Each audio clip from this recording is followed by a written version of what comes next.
Okay, let's just set the scene for a second.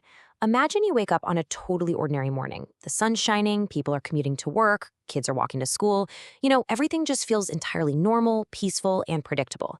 But then, the absolute impossible happens. The Earth just suddenly stops spinning. Not for an hour, not even for a minute, just for 5 seconds. So, the biggest question we gotta ask ourselves right off the bat is pretty simple. Would anyone actually survive this? I mean, it sounds like a tiny blip, right? Just a little momentary pause in your day. But the reality of the physics here paints a much, much darker and more intense picture of those few seconds. 5 seconds. 1, 2, 3, 4, 5. It is an incredibly brief amount of time. You'd barely have time to even pour a cup of coffee. But in this theoretical event, those 5 ticks of the clock pack enough destructive potential to literally alter the course of our entire planet forever. And to understand why, we really need to break down the actual mechanics of what happens when a planet just slams on the emergency brakes. All right, let's get into section 1. The impossible begins. The physics of a sudden halt. Now take a look at this massive number, 1,670 kilometers per hour. That is the sheer, unbelievable speed the Earth travels at along the equator. Right now, literally as you sit there engaging with this explainer, you are rocketing through space at that exact speed. Crazy, right? We normally don't feel it, of course, because our whole environment, the ground beneath us, the air, the oceans, it's all moving together with the planet in perfect harmony. But imagine that in just a single fraction of an instant, the ground simply stops moving. This brings us to our core physical problem here, momentum. Basically, because of momentum, anything not rigidly, permanently attached to the Earth's surface is going to just continue its forward motion even after the ground stops. So the buildings stop, the mountains stop, the roads stop, but everything else? Well, the result would be beyond anything humanity has ever experienced. All that mass is just going to keep hurtling forward at full absolute speed. Which leads us right into section 2, the wind from hell, an atmospheric disaster. So the really crucial takeaway here is just the rapid, totally overwhelming speed of the destruction. Because the atmosphere itself just keeps moving at that tremendous speed, these powerful, unimaginable winds would instantly sweep right across the planet. We are talking about massive ancient trees being violently uprooted right out of the soil.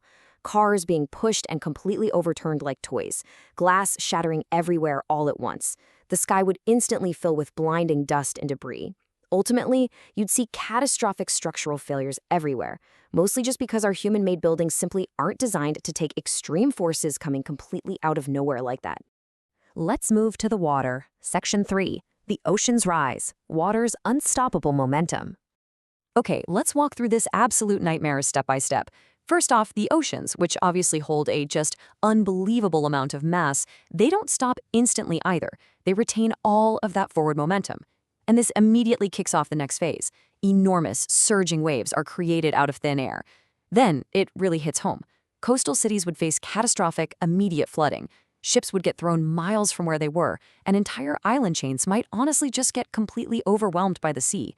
For the millions of people living near the coasts, escape would be pretty much impossible.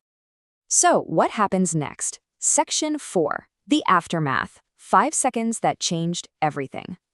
Let's quickly review this precise, horrifying little timeline. At second 1, the ground halts instantly. By second 2, the atmosphere sweeps the surface like this massive supersonic wall. At second 3, the oceans violently surge right over their natural boundaries.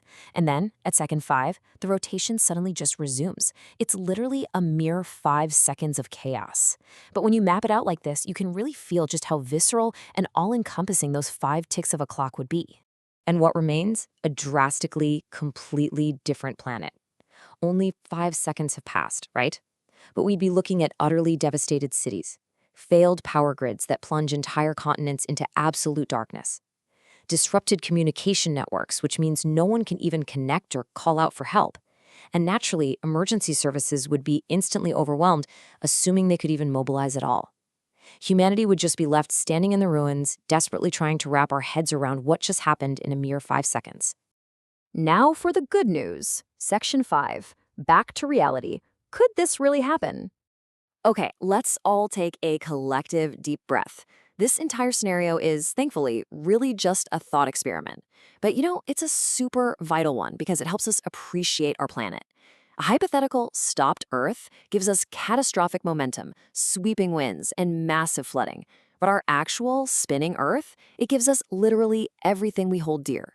That steady spin shapes our days. It creates our stable weather patterns, manages the oceans, and ultimately, it provides the life-sustaining environment we entirely depend on. The big takeaway here is pretty profound. Sometimes the most ordinary things are actually the most essential. The Earth never stops spinning. It's completely unnoticed by us as we just, go about our daily routines. But that invisible, constant rotation is actually one of the absolute greatest reasons we are all still here today. Just 5 seconds is all it took in our imagination to transform the world forever. And I think that proves just how vital this ordinary, everyday rotation truly is. So I'll leave you with this final provocative thought. What other completely ordinary things hide the greatest secrets of our existence? What else around us are we just taking totally for granted right now? If you enjoyed exploring this impossible scenario with me, please subscribe for more of these what-if explainer stories where science perfectly meets imagination. Keep learning, keep questioning, and I'll catch you in the next one.